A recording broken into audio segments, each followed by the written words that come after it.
নমস্কার, কেমন আছো সবাই? আবারও জীবনের ওঠা পড়ার নতুন দিনের নতুন একটা ব্লগ ভিডিও নিয়ে চলে এলাম তোমাদের সামনে। শীতের ছোট দিনের বেলায় এইভাবে যদি একটু বুদ্ধি খাটিয়ে কাজগুলো করা হয় তাহলে ঘরের প্রতিটা জায়গায় পরিষ্কারও থাকে আর কাজ করতে অত কষ্টও হয় না। চলো সঙ্গে থাকো, দেখতে থাকো। আশা করছি একটু হলেও তোমাদের ভালো লাগবে। আর ভিডিওর কোনো অংশ যদি এতটুকু ভালো লেগে থাকে তাহলে অবশ্যই থেকে যেতে পারো আমার সাথে, চলতে পারো দু কদম আমার সাথেও। এদিকে দেখো, একদম ভোরবেলা আজকে উঠেছিলাম, কারণ আজকেও তোমাদের দাদাভাই খেলতে গেছিলেন। তো তার জন্য আমি ভাবলাম যে আর শুয়ে লাভ নেই, আমি কিন্তু সঙ্গে সঙ্গেই উঠে গিয়েছিলাম।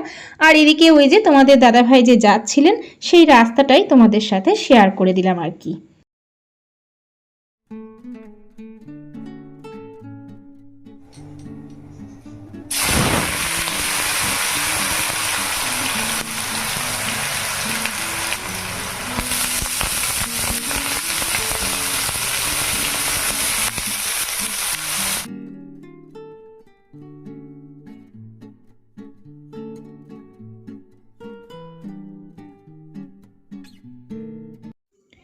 দেখবে, ছোট দিনের বেলাতেই হোক আর বড় দিনের বেলাতেই হোক, যদি একটু ভোর থেকে উঠে বা সকাল সকাল উঠে কাজগুলো শুরু করা হয় তাহলে কিন্তু কাজগুলো বেশ তাড়াতাড়ি হয়ে যায়। তবে হ্যাঁ, অবশ্যই স্কুল থাকলেই সেটা করতে হয়, স্কুল না থাকলে কিন্তু একটু নিশ্চিন্ত হওয়া যায়, তাই না? তো আজকেই কিন্তু বেটুদের স্কুলের লাস্ট দিন, আজকেই কিন্তু ওদের শেষ দিন, আজকে ওরা লাস্ট স্কুল যাবে, তারপরে কিন্তু ছুটি পড়ে যাবে। রেডি হয়ে গেছেন মহারাজ। আজকে কিন্তু সবার লাল ড্রেস আছে না গো, ও কিন্তু লাল ড্রেসই পরেছে, কিন্তু তার উপরে জ্যাকেট পরে নিয়েছে ঠান্ডার জন্য না। এই স্কুলে গিয়ে জ্যাকেটটা খুলে দেবে তো? এই যে লাল গেঞ্জি, হ্যাঁ।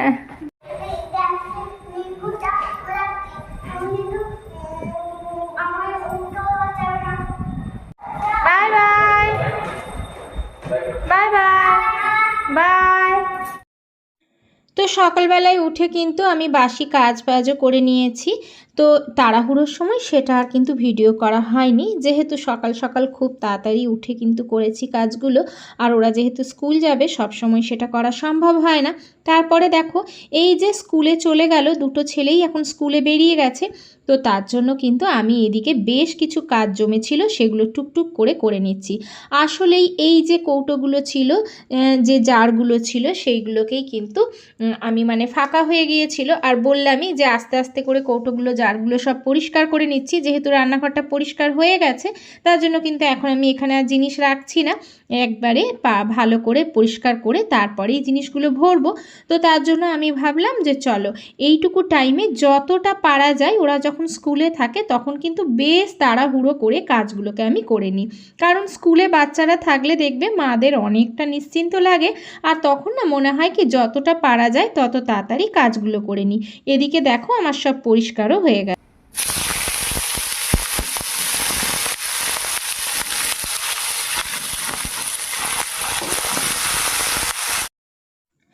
আজকে সব থেকে কম তেল মশলায় একটা সবজি বানাচ্ছি, আর সেটা হচ্ছে সয়াবিন দিয়ে আর সমস্ত সবজি দিয়ে এটা বানিয়ে নিচ্ছি। এই সবজিটা হেলদিও যেমন, টেস্টিও কিন্তু হয় সেরকম। তবে হ্যাঁ, হয়তো কালারটা অতটা ভালো হবে না, কিন্তু শরীরের পক্ষে খুব ভালো। যেহেতু বড় বেটুকে সেরকমভাবে এখন একটু মাছ মাংস এই সমস্ত জিনিসগুলো খেতে বারণ করেছে কয়েকদিন, তো তার জন্য আমি ভাবলাম চলো একদম হালকা পাতলা করে একটা ঝোল করব। একদম ঝোলঝোলও হবে, সাথে সয়াবিনও দেবো, খেতেও ভালো লাগবে। দেখো আমি কিন্তু সবজিগুলোর সাথেই মশলাগুলোকে দিয়ে দিয়েছি, আর তারপরে হালকাভাবে ভেজে নিচ্ছি। খুব বেশি ভাজাভুজিও করব না, আর খুব বেশি মশলাও দেব না। 1 চামচ আদা বাটা দিয়েছি, আর কিচ্ছু কিন্তু এর মধ্যে দিইনি, আর কুচি করে একটুখানি পেঁয়াজ দিয়েছি।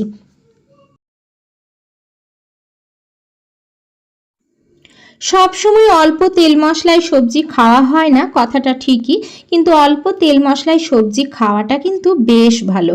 আর তোমরা তো জানোই আমি বরাবরই লোহার কড়াইয়েই রান্নাটা করতে ভালোবাসি, কারণ দেখতে যেমনই হোক খেতে কিন্তু লোহার কড়াইয়ে বেশ ভালো টেস্টি হয়, আর লোহার কড়াইয়ে রান্না করাটাও কিন্তু ভালো।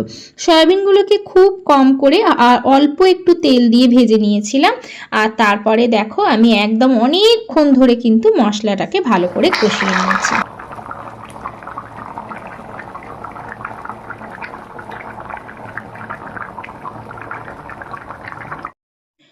কম তেল মশলায় রান্না করলে একটুখানি জল দিয়ে অনেকক্ষণ ধরে মশলাটাকে কষালে কিন্তু খেতে মানে সবজিটা টেস্টি হয়।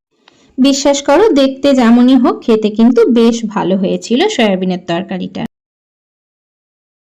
আর এই যে দুই ভাই, ওদের কিন্তু আজকের প্রোগ্রাম শেষ হয়ে গেছে আর দুই ভাই দাঁড়িয়ে ছিল, তো সেটাই তোমাদের দাদা একটু ভিডিও করেছে।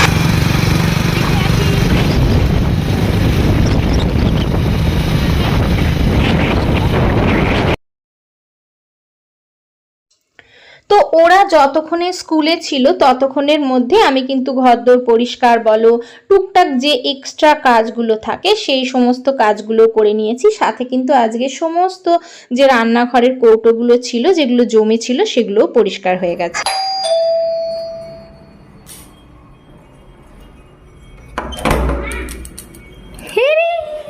চলে এসেছে, আসো। এটা কে রে? এটা কে? আর এই যে তোমাদের জন্য প্রত্যেক দিন যে থালিটা আমি সাজিয়ে দিই, তো সেটাই আজকে আমিও দেখিয়ে দিচ্ছি। আজকে আমাদের এই রান্না হয়েছে, এই হচ্ছে কুঁদরি ভাজা, মানে অল্প তেল দিয়ে আগে সেদ্ধ করে নিয়েছি, তারপরে নেড়ে চেড়ে একটুখানি পোস্ত দিয়ে ভাজা করেছি। আছে পাতলা ডাল, আছে সয়াবিনের ঝোল তরকারি, আর তার সাথে বেগুন ভেজেছি, কিন্তু এটি ছোট বেটুর জন্য। ছোট বেটু বেগুন ভাজা খেতে বেশ ভালোবাসে।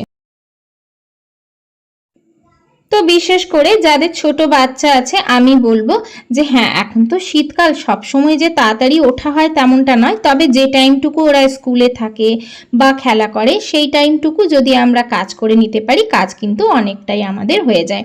আর এখানে আমি তোমাদের সাথে কথা বলছিলাম, কিন্তু বললে কি হবে, এখানে কিন্তু গান চলছিল, তো যার জন্য গানের সাউন্ডটা আসছিল, যার জন্য আমি কিন্তু কথাগুলো তোমাদের সাথে শেয়ার করতে পারলাম না। আমি এটাই বলছিলাম যে আলমারিটা এসের থেকে গোছানো হয়নি, আমার ভালোই লাগছে না, ওর জন্য কিন্তু আজকে বসে গেছি আলমারিটাকে গোছাতে।